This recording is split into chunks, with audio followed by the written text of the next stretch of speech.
So there's no way we can use our little cheat sheets and use the magnetic tool or go to select and find subject because we need to isolate all this. So we need to do some selection on our own.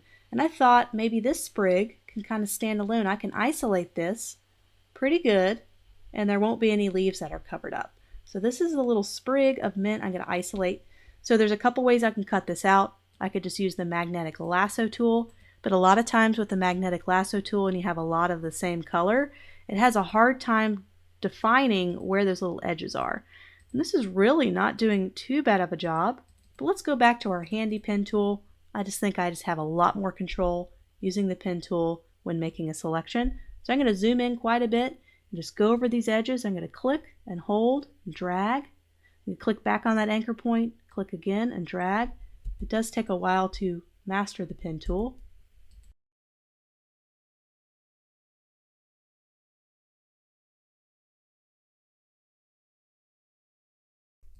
Let's go ahead and zoom out because I think we can probably cut across this, get rid of that stem. So we'll do that in a bit and then cut around.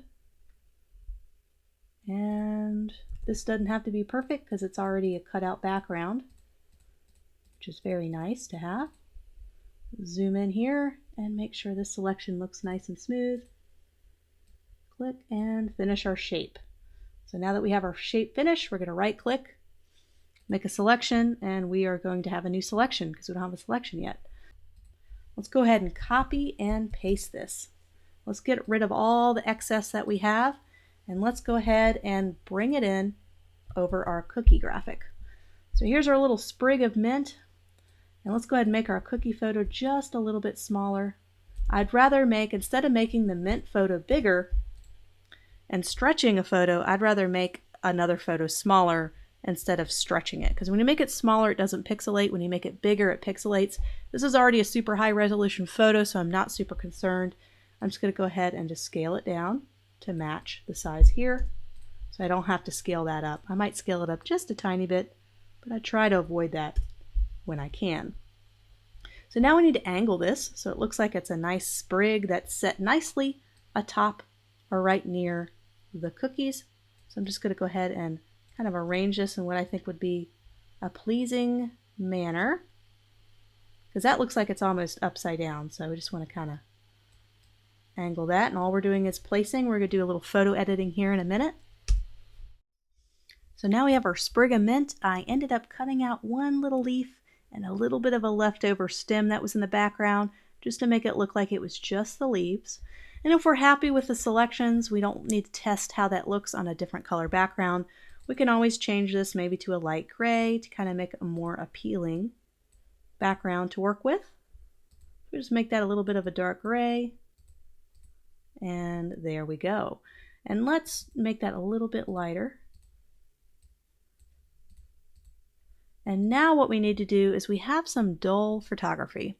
It was professionally edited, and it looked great on the photo, but now we really want it to stand alone on its own. And we also want to make sure both of these totally different photos taken with totally different lighting look like they belong in the same photograph. So this is where some photo editing capabilities will really come in handy. So now that we have the arrangement as we need, let's go ahead and get the Dodge and Burn tool. We're going to add some highlights and some shadows. And we're also going to use the adjustments panel or the adjustments options in Photoshop to be able to add a punch of color. So let's do some overall editing first, and then we'll come in and do the highlights and shadows and details last. So what we want to do is select our image. I'm going to go ahead and scroll over here so you can go over to Image, Adjustments, and we're going to be doing a couple of different things in this adjustment panel. We want to kind of make it a little bit brighter. One of the biggest things you could do to make a photo a lot brighter is go to Exposure. This has a dramatic effect on the photo, so you don't need to use a lot.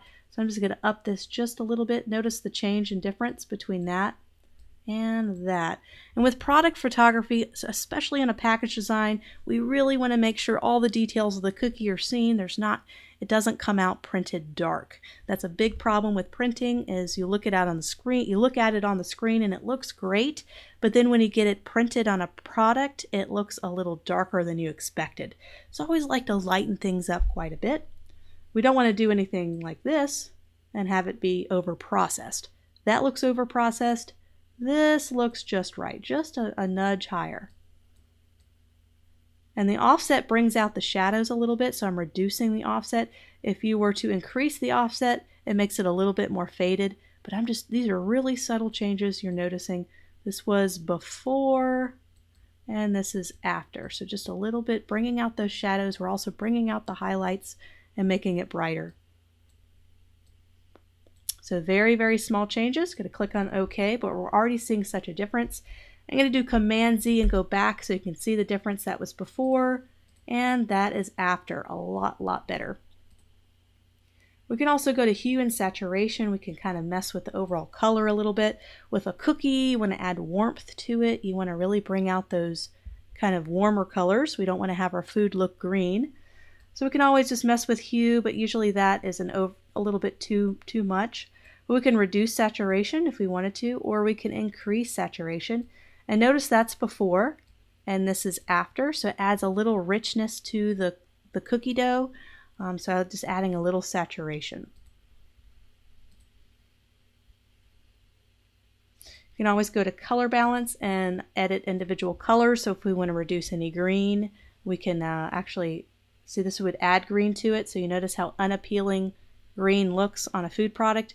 We can actually go the opposite way, go toward magenta, add a little warmth to it. You can always make adjustments in your color balance as well, but I don't think we need that for this particular photo. Just kind of going down the list and doing ones I think would be very helpful. We can always do selective color if there's one particular color we want to either bring down or highlight more. So once again, very small adjustments because the photo is already a professional photo. If this was not a professional photo, you have to do a whole lot more color correction if it's a raw photo that you're working with from a camera. Okay, so I don't think we need to do too much there. I think we do need to bring out a little more highlights here, and we're really going to have to work on that mint leaf because it looks very flat. So let's do the cookie first. We're going to go to Dodge and Burn tools, which is going to be right here on your panel. If you know how to use these, great. We're going to use these. We're going to do the Dodge tool, which is going to add highlights, and the Burn tool adds shadows or brings out shadows. So we're going to do the Dodge tool. And what I like to do is go up here to range. And I like to go ahead and start with midtones, and these have a different effect. So this will bring out the highlights more, this will bring out the shadows more, this will be right there in the middle. I like to kind of see what kind of effect I have to see what I need to do. So I like to start out with midtones, and let's do a nice soft round brush. A hard round brush, if we did this, it'd just be a mess because look how it's not softened, it's not feathered. So let's do this nice feathered soft round brush. And let's add some highlights onto the product. We want to be very careful not to add too much. That would be too much. That looks really obvious that I added highlights. So a lot of times I need to bring down my exposure just a little bit and do just kind of a click or two. This is where the artist side of design comes out, where you don't want to overdo it. You can always go back in your history or do Command Z if you just need to go back and correct some things. So we want to bring out the chocolate chips. So what we're doing here is we're bringing out the highlights more, and we also want to, and let me go back just one more stage. I think I might have done a little bit too much in that first one. That's okay. We're going to go back. It's trial and error. It's what you think would look the most appealing. And then now we want to bring out the shadows. So we're going to go down here and select the Burn tool. We're going to reduce the exposure a little bit so it's not so strong. We're going to start out with midtones and see what effect that has. Make it a nice big brush.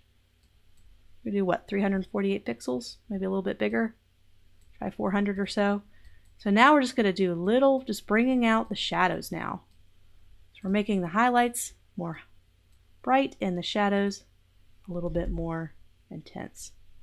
And sometimes you need to change the size of your brush if you want to bring out the shadows there and the shadows between the cookies.